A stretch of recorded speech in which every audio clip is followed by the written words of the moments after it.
the APC convention, the All Progressives Congress convention yesterday in Abuja at the Eagle Square. After an intense contest that almost rocked the boat of the Nigeria's ruling All Progressives Congress APC political party, Senator Abdullahi Adamu was eventually declared the party's national chairman on Saturday in Abuja during the national convention of the party. Senator Abdullahi Adamu, who emerged by consensus, is now set to be sworn in by President Muhammadu Buhari, who everyone believed gave the new chairman the smooth ride to the most exalted seat in the party. Adamu was sworn in alongside other members of the National Working Committee, who will steer the ship of the party for another 4 years. We're now joined by a former Minister of Aviation and now chieftain of the All Progressives Congress, Femi Fani-Kayode, for an assessment of the party's national convention and how the outcomes might affect the party's chances heading into the 2023 general election. Welcome to This Day Live, the Sunday talk show, Femi Fani-Kayode. Good to have you here. Hello? Thank you very much. Thank you. It's good you can hear me. But hello? Yes, can you? Yeah, first, I can hear you. Okay, FFK, Okay, as you are popularly known, I just need a clarification. There is a picture of yours going about showing that you were at that convention yesterday of the All Progressives Congress as a delegate from Abia State. So, are you from Abia State or from Osun State? And if the directors can just put up that picture, if they have it. No, not at all. A very good friend of mine from Abia State came and put the beautiful scarf around my neck, and I didn't even know it had Abia State written on it. So I wasn't a delegate from Abia State. I registered in FCT, and I was in the FCT delegation, but I also sat with a number of friends of mine, particularly the governor of Kogi. We arrived together, and a number of other friends of mine, but I certainly wasn't an Abia State delegate. But I can understand the confusion, but it's a very simple one. Okay. Well, Femi Fani-Kayode, you've been known as a chieftain of the People's Democratic Party. And yesterday, you were playing a major role in another political party, the All Progressives Congress, not just as an individual, but also as a member of the media committee of the convention committee under Governor May Malabune, the committee that organized the event. Okay, so what's your take generally about the event? Are you comfortable Well, I thought it went very well. I've been attending APC people. Are you very comfortable with them and how they have organized themselves? I thought the event went very, very well. I've been attending party conventions since 1990, and the energy and the unity, the love and the peaceful disposition of the people that I interacted with yesterday, I don't think I've ever experienced that kind of energy and synergy before. It was a joyous event. It was well organized, even though it was all at very short notice. Everybody did their job very, very well, and I'm very proud of what the governor of Yobe State has done, Governor Maimala. I'm also very, very proud of what his entire team did yesterday, including the governor of Niger State and others. They did very well, and everybody left that place very happy and satisfied. And I'm very confident that we'll build on that and move forward as a party to do what is expected of us to do by 2023, and that is to defeat the People's Democratic Party, which I call the Wike People's Party, by the way. Well, I mean, the fear was that this particular convention, based on the president's resolution, or resolve, if you like, that, there will be consensus. Some people are saying that this was meant to be a make or break convention of the party. I mean, you were there What did you read? Do you think, in terms of fallouts, that the party is not yet in a safe place? Considering the fact that some analysts have said, okay, yeah, the convention has gone well, the president as the national leader of the party has had his way, but it will appear that a wing of the party, the CPC, has dominated the party, Northern Muslims have dominated the party, and that this is not the end of the story. What do you see, not as a member PDP to APC, but as a political analyst? What do you see in this regard? Well, first of all, let me say that those that said the convention wouldn't hold at all, and that there wouldn't be a party convention, and that those that were in charge of the party at that time didn't want to have a party convention, that has been settled now. And frankly speaking, it was very clear that they were completely wrong. The governor of Yobe State, Governor Maimala, wanted the convention, and he presided over an excellent convention. He did very, very well. So that's that one settled, because we argued over that for a number of weeks. That's that one settled. Now some are saying that even though the convention went peacefully and everybody was happy and there was a consensus arrangement, at least on most of the positions, people are saying, well, this is make or break. Well, if it's make or break, I believe it's made the party. Certainly hasn't broken the party. Consensus is not coercion. Consensus is something that you do based on your convictions, and you're prepared to make sacrifices for a collective good based on decisions that you're part of making that decision. It's a collective decision. And when somebody says that they will step down for somebody else in the name of unity and in the name of wanting to move forward as one, without any rancor, without any bad blood, I think that's a very positive and a mature thing to have done. And I think the party has shown that they are united, they're strong, and people are prepared to make those sacrifices by stepping down for others so that we can get this out of the way, move forward, and get to the next stage of electing our presidential flag bearer for the presidential election in 2023. So I feel it's a very good development. I believe the president has shown true leadership by bringing everybody together. The situation before the convention was a little bit difficult because there was an element of division. Everybody knows this, it's no secret. But the president brought everybody back together, built the bridge, and we are now all one. There are no factions or divisions. We're all working together.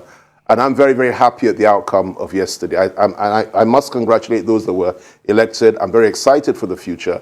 And I believe that the party will go from strength to strength. Okay, I mean, there's been general talk about the unity list in the newspapers. Do you think that the APC, the morning after, is more united than it was like 2 days ago? Most definitely I do. Like I said, there were some divisions before.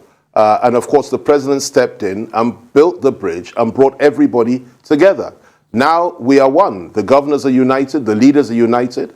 Everybody's united under the leadership of the president.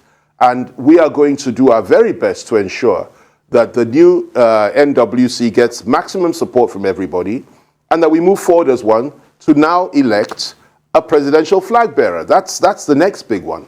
And when that is done, then we now go to the field and take on all the other parties, the opposition party, the main one, and all the others, to ensure that by 2023, a new president is elected under this platform. But as a student of politics, what do you think of the symbolism, the significance of the emergence of former Governor Abdullahi Adamu as the new chairman of the party? What is the game? What is the story behind the news? Considering the fact that listen, I know the new chairman very, very well. I mean, we worked closely together when I was working for President Obasanjo as his spokesman, and he was the governor of Nasarawa State at that time. He's a very, very decent man, a civilized man, a man that is highly experienced. He's been a governor, two-time governor, a senator. He knows it all and he knows everybody. And he's an absolute gentleman and he's very, very tough. He's not somebody who will take any nonsense. So I know that he will steer this ship very, very well. He'll fly this aircraft very, very well. So he's a good choice. And I'm very, very happy that the other people that wanted that position step down for him. That shows maturity. That shows unity and decency. And I'm very happy at the outcome. I also know the National Secretary very well. As you know, Senator Yola Omishore is my kinsman, he's my cousin, he's my friend and brother. We were in the PDP together for many years. Well, we're all where we are now. We're all in the APC. We will fight as hard for the APC as we did for the PDP when we were there, when it was really PDP. It's no longer the same anymore. We are where we are now. And under the leadership of this new chairman, we're going to do very, very well as a party. And I think it's a positive thing. It's a credit to the APC, particularly Maimala and others, that so many people have crossed from different party divides to come and join the party, the APC, over the last few months. That couldn't have happened had it not been for the inspirational leadership of the former party chairman and also the accommodating nature of Mr. President himself, and that we've all decided to come together, bury our differences, and move together in one direction. And I believe that we're going to go from strength to strength, no matter what your foundation party is. And I might add, I was when APC was first formed, I was part of that at that time in 2013. But the fact of the matter is this: everybody came from somewhere, but we're all together now. Whether you were CPC, AC, AD, PDP, whatever, we are now under one flag, under one leader. That is the APC, and President Muhammadu Buhari is our leader, and we'll go forward behind him. Well, Femi Fani-Kayode, many of the people watching you, they were wondering, why are you so comfortable with the APC? Only a few months ago, you dismissed President Buhari. You dismiss Fulani hegemony. What is it that has changed? And now today, you are promoting Fulani hegemony, and you are saying there's nothing wrong with it. What changed, actually? Well, my brother Ruben, you know very well I would never promote hegemony from the Fulanis or from anybody.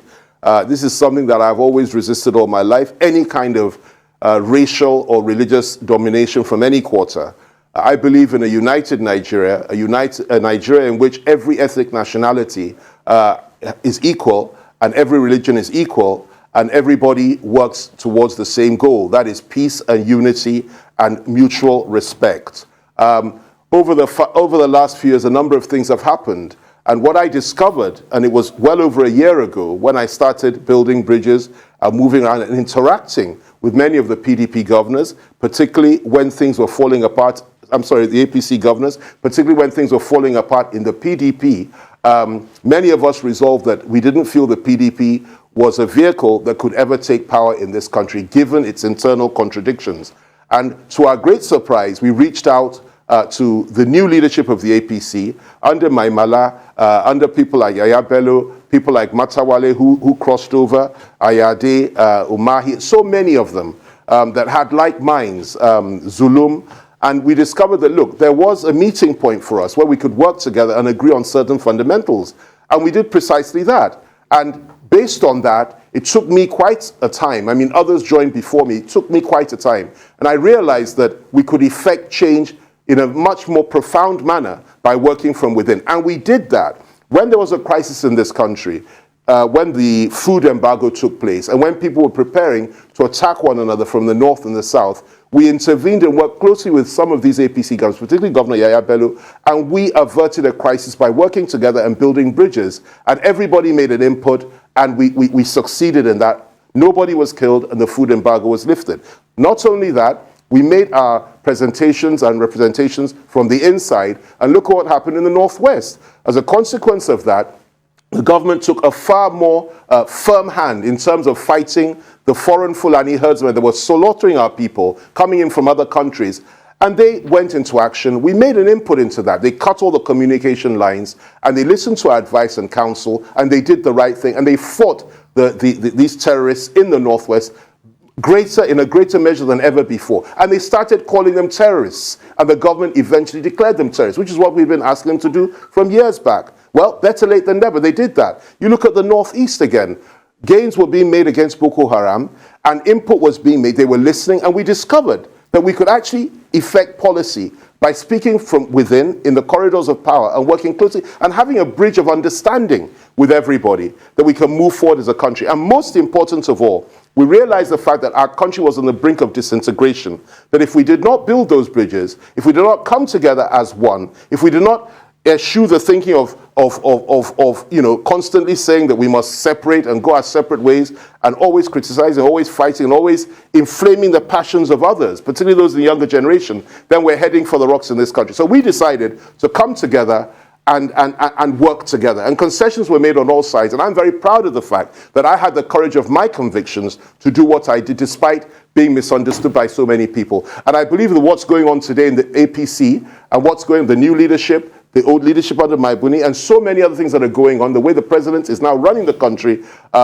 he's listening to people, he's moving forward, we're all working close together. I believe that I've been vindicated. And look at what's happening now. Look at the new leadership. Look at the way things are going. I believe I've been vindicated, and there's far more to come in the next few months before the election. More people will join the APC, and we will go forward as one party to win at the next election. Okay, Femi Fani-Kayode, under the watch of the APC, the economy is totally down. Unemployment rate is over 15%. Inflation rate is over 15%. There's crude oil theft at an astronomical rate. Nothing appears to be working. I don't want to sound partisan. And here you are, a man who helped to midwife a previous administration and who sold a previous administration to Nigerians. And here we have a more difficult situation. And you say, oh, APC will do it. Yeah. Try and convince me, not even the other people. Try and convince me, your brother, your friend, somebody who worked with you, to justify why the present regime should continue. With diesel, almost 1,000 naira, with fuel not available, with Nigerians groaning and crying. And here is Femi Fani-Kayode, who promoted the PDP, now promoting the APC. Well, let me just clarify that. I'm not really promoting anybody. I'm just saying what I believe in at any point in time. And those that want to believe me will do so. You know me very well. We know each other very well. We've worked closely together.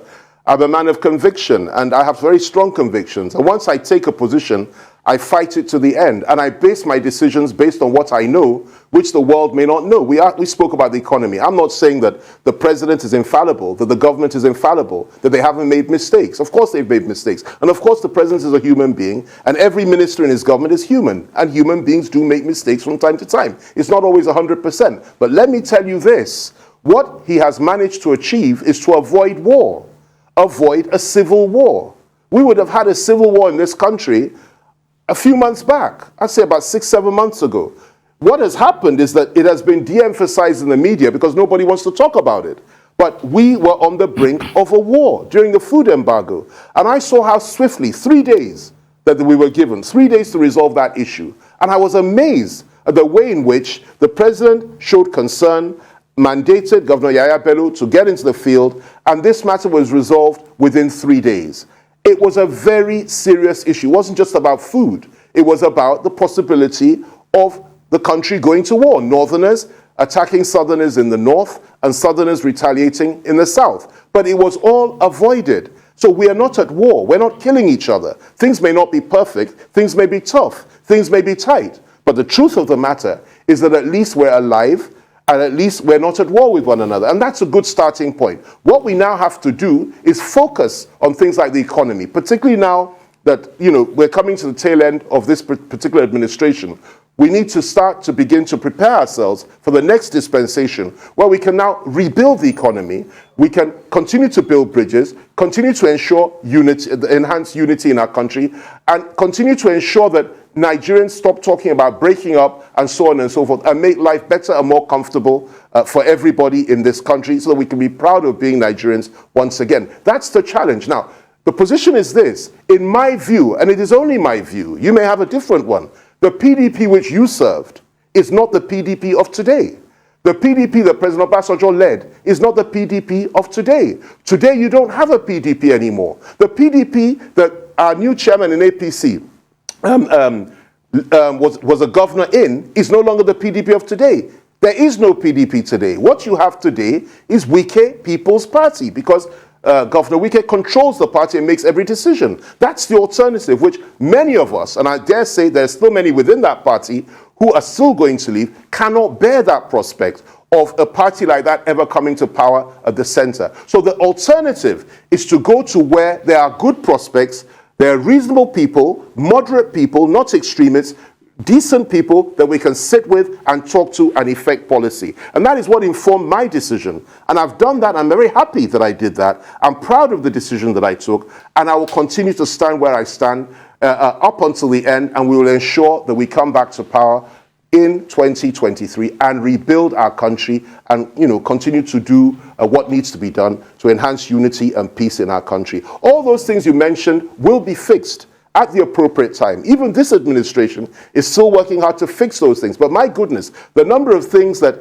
you really don't know and the public don't know about what's going on. I should also mention this. There's also a foreign dimension to this. There's a concerted effort by some foreign governments to undermine our country, to cause a war in our country, and to make us start killing one another. And that is a very real thing. All the funding for Boko Haram is coming from somewhere. All the funding for these foreign herdsmen is coming from somewhere. But look at it now. It's certainly not as bad as it was a few months back, because things are being done. And this government has risen up to the occasion to actually now begin to achieve what we had been compelling them or asking them to do as far back as 2-3 years ago. So I've made that decision. I'm proud of where I am. I'm happy to be where I am. And I believe that we're going to do very well in the next election and make our country an even better place. Well, FFK, it's very good to hear that Wike has become so important that you can refer to PDP. Well, he's important. Listen, I don't have anything personal against Governor Wike at all. I'm just saying that's how I see it.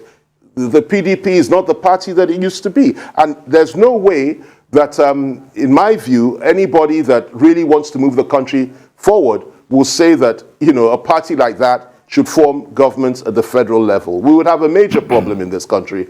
And but that's just my opinion. I believe that where I am now, there are far more level-headed people that we can all come together and have a sensible beginning and move this country forward in a sensible, reasonable, moderate way without treading on anybody's toes and by carrying everybody along. That's, in my view, is what I would call the new APC. And it's a very, very beautiful thing. It's not the APC of old. I've said that before and I'll say it again. My Mala changed a lot of things, a lot of perception and thinking, and the party's before we better take now a short than it break ever was. and continue the conversation with you, I'd like to ask you, where do you stand? The APC is factionalized. The CPC wing, the Bola Tinubu wing, the new PDP wing, all kinds of factions within the party. Are you with Asiwaju Bola Ahmed Tinubu, who appears to be the most aggressive person seeking to be president on the platform of the APC? Well, I don't see the party being factionalized. What I see is that there are some individuals in this party that want to be president, and it's perfectly normal for there to be tensions between various people that want the same position. And I don't see it as new PDP, APC, CPC, ACAD, and all that. I don't see it like that because I don't know that. I'm not interested in that. I'm interested in all of us coming together as one, regardless of where you were before.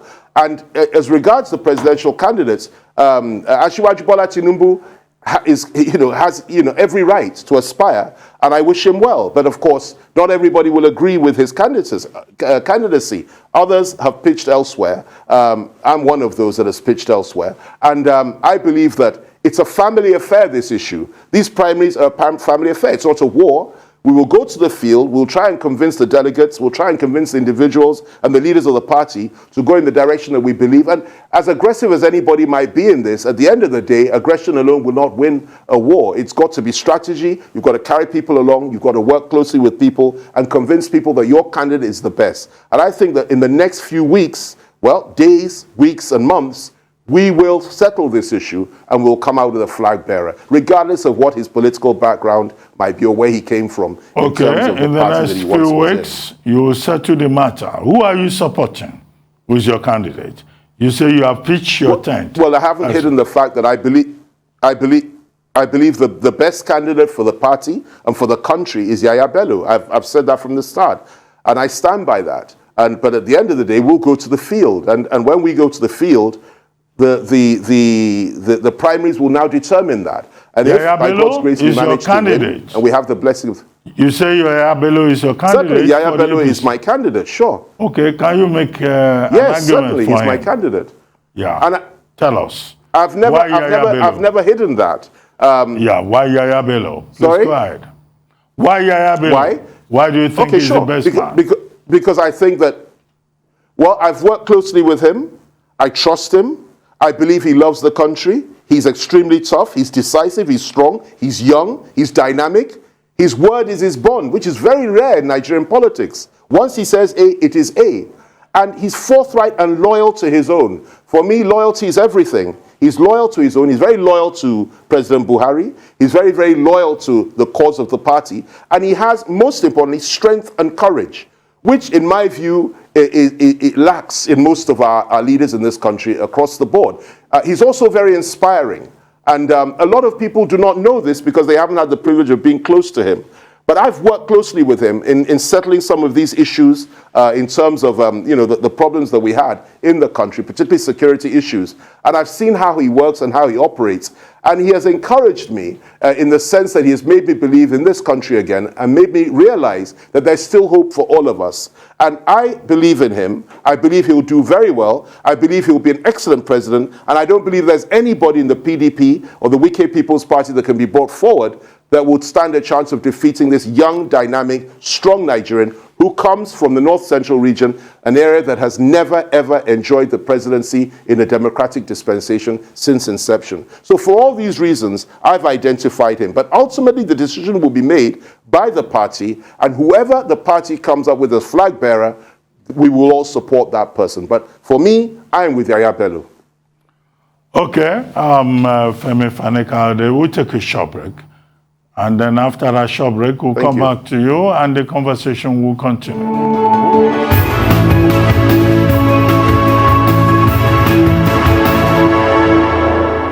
Welcome back to This Day Live, the Sunday talk show here on Arise News Channel. And our guest is still Femi Fani-Kayode, former Minister of Aviation and now chieftain of the All Progressives Congress, APC, and you are currently a member of the media committee of the party's national convention. Well, FFK, thank you very much for staying with us. We've talked at length. But in the last 2 weeks, you've been writing some articles about the situation in Ukraine, between Russia and Ukraine. And I see that you are very critical, not just of Russia's intervention, what Russia calls a special military operation, but also of Zelensky, the leader of Ukraine. If you could just help us articulate that a little bit. Well, thank you very much. It's a very complex issue, and of course, this is my personal opinion.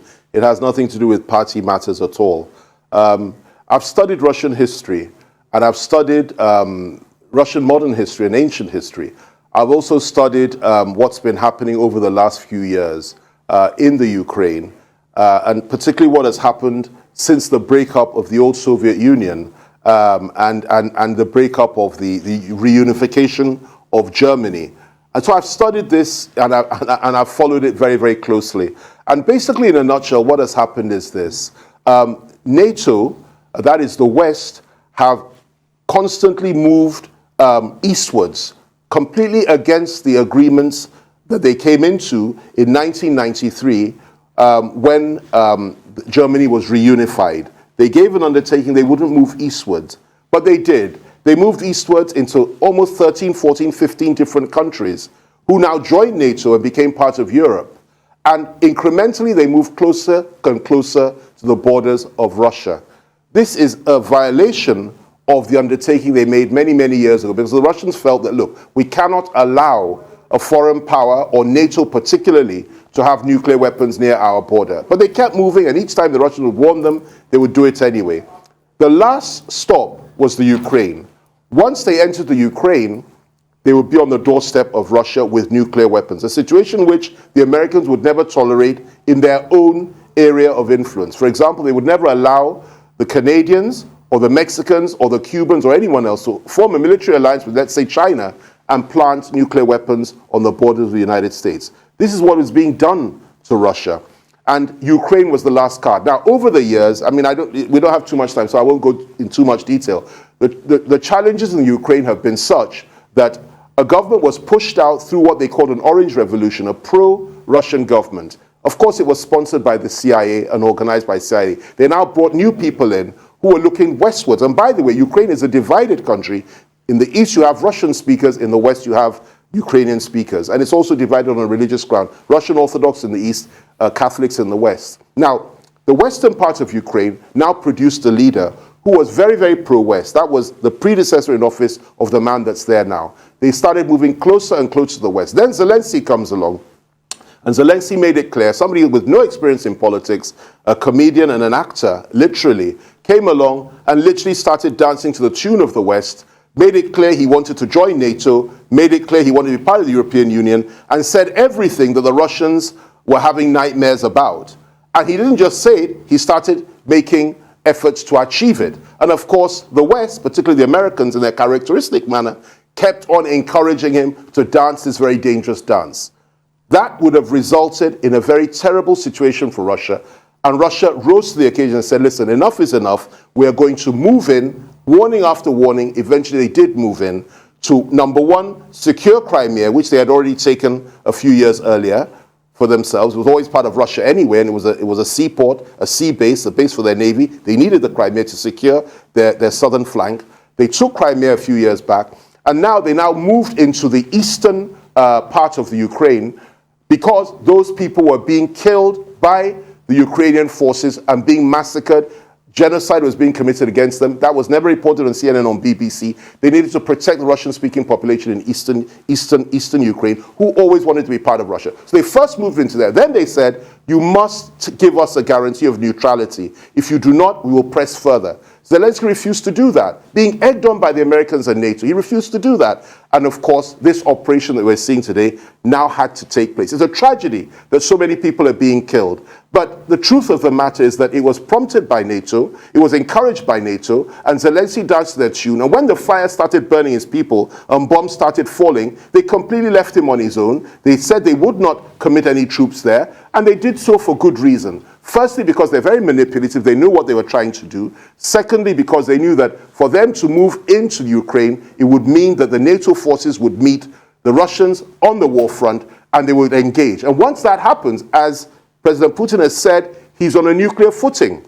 And eventually nuclear weapons would be used, and that would be the Third World War, which is something we're all trying to avoid. So it's a reckless game that Zelensky is playing. It's an irresponsible position that the West has taken by encouraging him. And let me assure you, you will never hear the truth with respect to media broadcasting organizations on CNN, BBC, Al Jazeera, or all the other pro-Western and American-controlled news networks. It's a very selective news they're giving you. The truth of the matter is that Russia has a strong case. They need to defend their borders, protect themselves, and they need to ensure that NATO does not encroach on their borders anymore. What Zelensky is now saying is that, Yeah, but Femi, this is Sunrise News. You can hear the truth here. And so, what do you think? No, here it's different. We're talking, for example, you would not, CNN would not allow me to say all this. They'd cut me short. Okay, go ahead and tell us what you think is the way forward. The way forward is very simple for Zelensky to simply say, listen, that we guarantee neutrality, we will never join NATO, we will never join Europe, we will cede Crimea to you, no more claims for the Crimean Peninsula, and that the eastern part of the Ukraine, the Donetsk region, and so on and so forth, can go and be part of Russia. We'll see that one, or be independent states themselves. That's the way forward.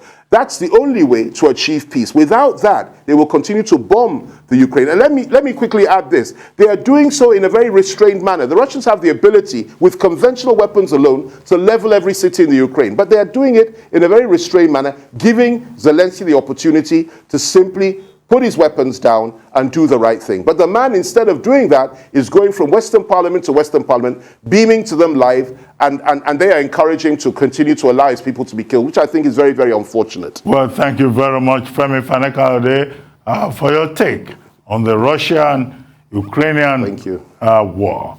I would like to thank you also very much for your insights with regards to the APC National Convention in Abuja. Thank you very much indeed.